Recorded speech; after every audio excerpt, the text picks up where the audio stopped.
Vamos a hablar de nuestra experiencia y específicamente de las complicaciones médicas de los trastornos de comportamiento alimentario. Por lo tanto, yo voy a hacer una pequeña introducción, cuáles son las consecuencias de la malnutrición, cuáles deben ser en estos pacientes los criterios de hospitalización, cómo identificar y tratar el síndrome de realimentación y las complicaciones de los trastornos de comportamiento alimentario, por lo menos la parte inicial de nuestra experiencia y unas conclusiones. Como dicen los orientales, todas las criaturas nacen gracias al alimento, viven de este y después de su muerte regresan a este. El alimento es lo primordial. Aquellos que veneran la comida ganan todos los objetos materiales. Todo ser nace del alimento y al nacer crece gracias a este. La verdad es que, digamos, los que trabajamos en gastroenterología y somos nutriólogos, sabemos la importancia del alimento y sabemos que cada uno de nosotros nos vamos renovando día a día. Es decir, el intestino, que son 200 metros cuadrados, se renueva en 4 días. Los alvéolos se renuevan cada 8 días.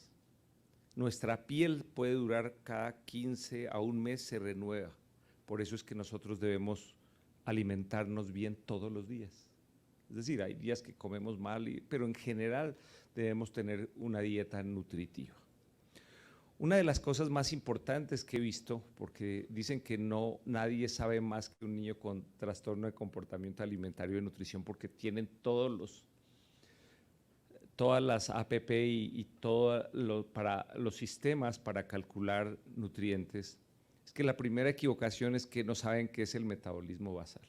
El metabolismo basal es que si yo me pongo en posición de loto y simplemente medito y no más, por ejemplo, una paciente mujer de 48 kilos, de 1,60, necesita casi 1.400 calorías. Es decir, la mayoría de adolescentes, para mantenerse en posición de loto, que su corazón funcione, que su riñón funcione, pueda respirar, pueda producir saliva, necesita 1.500 calorías. Eso no lo cuentan, entonces hacen es un pensamiento, como decía el poeta, un pensamiento mágico arcaico, Gabriel García Márquez. Muy bien. El otro problema, como lo dijo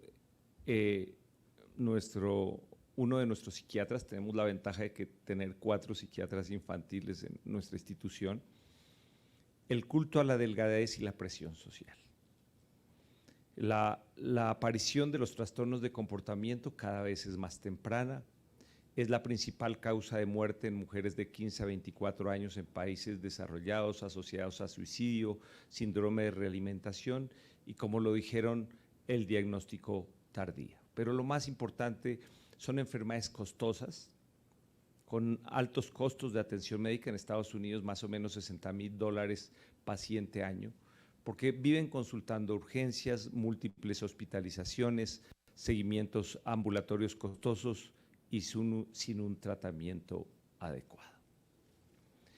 Como dijo el doctor Casas, esto en la cuarentena específicamente y la pandemia, un mecanismo de defensa de yo estoy en peligro, hay un virus afuera que no sé qué me va a pasar, todos mis mecanismos de defensa cerebrales y adrenalina cambiaron y obligaron a que muchos pacientes en sí o comieran demasiado o dejaran de comer. Igual como este estudio hecho en Australia, se vio que la incidencia de los trastornos de comportamiento alimentaria, a medida que avanzó la cuarentena, prácticamente fueron aumentando. Nosotros, que teníamos hasta el año 2019 más o menos 85 pacientes graves, es decir, nosotros somos la punta del iceberg. Cuando ya en todo Bogotá y Colombia, yo creo que ya nadie sabe qué hacer con un niño con trastorno de comportamiento alimentario, llegan acá, con frecuencias de 28, con hipotensión, realmente muy malnutridos. Por lo tanto, digamos, nosotros estamos viendo la punta del iceberg. Y hay un concepto importante y es lo que yo llamo el cerebro enfermo. Esos niños tratan nuestros colegas, los papás, de que entren en razón. El cerebro enfermo no entra en razón, no tiene neurotransmisores. Entonces los castigan, les dan premios, los llevan, les dan medicamentos, digamos que sabemos que tienen que tener los neurotransmisores, y ese tipo de dosis no sirve. Es decir, llega un momento en que eso es irreversible y no van a entender. Ese es el pensamiento, el cerebro enfermo. Es decir, con la doctora Carías, con nuestro grupo de psiquiatría, enfermería, psicología, sabemos que es mejor los primeros 5 o 8 días casi no hablar, digamos, no interactuar, porque pierde el tiempo, se les olvida. La mayoría de adolescentes, y más o menos hemos calculado unos 8 días, se resetea el cerebro y de pronto, cuando ya tienen los nutrientes adecuados, con índices de masa corporal que nos llegan de -3, como que dice, bueno, ¿y dónde estoy? Esto es la Fundación Santa Fe. Y claro, ellos están en un sitio donde tenemos cámaras de televisión, están vigiladas, no pueden vomitar, tienen que estar acompañadas, o sea, tenemos un sistema acá especializado, y empiezan a preguntar qué me pasó, y empiezan a razonar. En ese momento empieza a actuar la parte de psicología, psicoterapia, trabajo social, etcétera. Y esto lo han demostrado en muchos estudios, solamente les quiero mostrar este estudio de neurobiología de los desórdenes alimentarios, donde hacen estudios neuroradiológicos y encuentran que prácticamente no tienen neurotransmisores, que la sustancia gris se adelgaza, la sustancia blanca se adelgaza, y han hecho muchos estudios desde el punto de vista de neuroimágenes que demuestran que es un cerebro desnutrido. Solamente para mostrar, en el año 2021, estudió un metaanálisis de neuroimágenes donde comparan 600 pacientes adolescentes con trastornos de comportamiento alimentario y adultos jóvenes y 740 controles, y demuestran cómo hay un adelgazamiento, una disminución de la funcionalidad del cerebro. Eso habla de que hay un momento en que el clínico, el pediatra, el psiquiatra, la nutricionista que está manejando dice no más. O sea, hasta que no se nutra, este paciente no va a mejorar. Por lo tanto, el primer mensaje es que la primera línea de acción para sanar los trastornos de comportamiento alimentario es la rehabilitación nutricional. A nosotros nos toca usar dosis altas de, por ejemplo, antidepresivos para ansiedad y todo, porque no funciona nada. Muy bien. Por lo tanto, teniendo en cuenta que la rehabilitación nutricional es clave, debemos tener muy claros los criterios de hospitalización, que son simplemente 2: inestabilidad fisiológica y psicológica. Mamá, yo no quiero comer. No. Y son pacientes que viven una doble vida. El viernes me decía, doctor, yo descansé porque por fin le dije a mi psiquiatra que lo que yo hacía era vomitaba. Me siento tranquila. ¿Y cuánto llevas? 1 año. Todos llevando una doble vida. Por lo tanto, hay un sufrimiento de estos niños y estos adolescentes y estos adultos jóvenes y, digamos, sus familias. Uno debe tener los criterios del cuándo hospitalizar y cuándo manejar ambulatoriamente. Si uno los maneja ambulatoriamente, tiene que tener un grupo multidisciplinario, tiene que ser una terapia nutricional personalizada. O sea, no hay 2 niños con bulimia o anorexia iguales. Cada uno tiene su realidad, cada uno tiene una disfunción familiar, tiene trastorno obsesivo compulsivo, etc. Debe haber una terapia de familia y tiene que tener un objetivo de peso personalizado. Pero lo que nos llegan a nosotros son la punta del iceberg, pacientes que requieren hospitalización, hipotensión, negación a alimentarse, con una malnutrición moderada severa, que requieren realimentación personalizada, a veces con sonda nasogástrica o la mayoría de veces, y tenemos que evitar síndrome de realimentación y que requieren monitoreo en unidad de cuidado intensivo. Nosotros hemos tenido casi 10 pacientes en el mismo tiempo, la unidad de cuidado intensivo llena, y nos ha tocado, digamos, nuestra unidad La Banda, digamos que es un sitio donde es prácticamente una unidad de cuidado intermedio que tiene cámaras de televisión, etcétera, porque estas niñas desconectan las sondas, las botan, van al baño, etcétera, y engañan a todo el mundo, pues nos toca tenerlas vigiladas y realmente no tienen acceso a celular, a televisión, hasta que empiezan a razonar, a resetearse su cerebro y la psicoterapia empieza a actuar. Por lo tanto, otro mensaje importante es que uno solo no puede manejar estos pacientes. Dos cabezas piensan más que una y debemos tener un equipo multidisciplinario. Aquí es nuestro equipo, afortunadamente, como les digo, tenemos 4 psiquiatras infantiles y bueno, tenemos una escuela de psiquiatría infantil, así que tenemos nuestra enfermera, psicóloga, nutricionista, bueno, están nuestros residentes, etcétera, nuestro químico que estamos acompañando día a día a estos pacientes. ¿Cuáles son los criterios de hospitalización de estos pacientes más aceptados? Una pérdida de peso de 10 a 15% en 3 a 6 meses. O nula ingesta de alimentos. Pacientes diciendo, me pueden matar, pero yo no como. Listo, toca traerlo a urgencias y nosotros vemos y tenemos toda la infraestructura para poder solucionar en parte este problema. Pero no tener el índice de masa corporal, es decir, nosotros hemos tenido pacientes que tenían 65 kilos de peso y bajaron a 48 o 50 en 3 meses, bajaron 15 kilos y pues claro, en este momento están eutróficos, o sea, no solamente tener como único criterio el índice de masa corporal. Los trastornos hidroelectrolíticos, la inestabilidad hemodinámica, el bradicardia especialmente, los niños que han tenido síncope, mareos, complicaciones bueno, ya más graves como pancreatitis, como la hemos tenido, y condiciones médicas o psiquiátricas que limitan el tratamiento ambulatorio adecuado, como depresión severa, ideación suicida, trastorno obsesivo compulsivo y diabetes.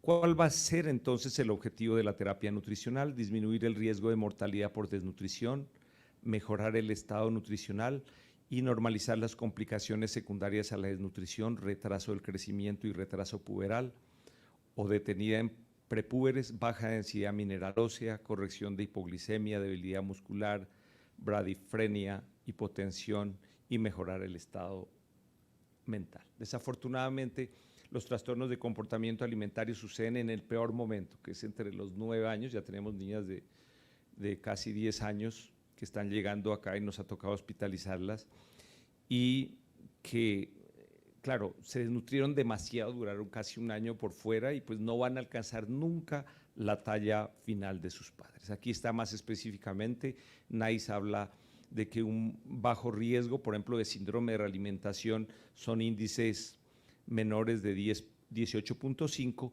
y un alto riesgo de síndrome de realimentación cuando yo hospitalizo un paciente son pacientes con índices de masa corporal menores de 16, una pérdida involuntaria de más del 15% y que se rehúsan a alimentarse. Solamente voy a referirme el síndrome de realimentación, que son alteraciones metabólicas y electrolíticas potencialmente mortales que ocurren cuando yo empiezo a reintroducir, a aumentar las calorías en estos pacientes. Yo pienso que muchos de estos pacientes han hecho síndromes de realimentación cíclicamente porque su nutricionista, su nutriólogo, su gastroenterólogo, su pediatra, entonces mejoran, empeoran, y el resultado es un síndrome de realimentación, un long síndrome de realimentación como pensamos. Claro, uno los comprueba cuando tiene el fósforo bajo, potasio y magnesio, y puede ser leve, moderado o severo. Y generalmente sucede en los primeros 5 días, pero está descrito hasta los 2 meses. Hemos tenido ya a finales de este año y a principios de estos 3 pacientes que han tenido edema al mes de hospitalización en la Fundación Santa Fe. Solamente quiero mostrarles esto, desafortunadamente los estudios que se sabe acerca del síndrome de realimentación fueron después de la Segunda Guerra Mundial con soldados en Filipinas, japoneses prisioneros, los dividieron entre al lado izquierdo kwashiorkor y marasmático y vieron, digamos, los realimentaron, les descartaron infecciones y vieron una mortalidad casi del 20%. Dicen que cuando llegaron los alemanes a Auschwitz y encontraron prácticamente esqueletos vivientes, y les dieron las barras energéticas. Muchos hicieron síndrome de realimentación y fallecieron y nunca supieron qué fue lo que pasó. Simplemente para recordarles, la desnutrición lo que produce simplemente es que agotamos nuestro glucógeno, y como ya no tenemos glucógeno para sacar glucosa, recurrimos a la gluconeogénesis, es decir, lípidos y proteínas, y por lo tanto hay una salida intracelular, o sea, el fósforo de las mitocondrias que está haciendo funcionar el cerebro, el corazón, el riñón, el pulmón, sale del espacio de la célula al espacio vascular para mantener los niveles de fósforo, potasio y magnesio. Si yo la realimentación la hago muy rápido o no la hago controlada, lo que sucede es una hiperglicemia, aumento de insulina y recaptura intracelular, es decir, el poco fósforo, potasio y especialmente fósforo que tienen en los vasos sanguíneos pasan al corazón para que lata un poco mejor, al intestino para que pueda absorber, y en ese momento hay una depresión de electrolitos, y es lo que produce especialmente síndrome de realimentación, retención de sodio, agua y edema en el cuerpo. Sabemos entonces que el fósforo es esencial, está el 25%, está en el músculo, el 75% en el hueso, y es importante como fuente de energía, integridad de membrana y para todo lo que es la mitocondria. Por lo tanto, hay afecciones como insuficiencia cardíaca, confusión, pulmonares, hematológicos, que es lo que vemos todos los días acá en nuestros pacientes.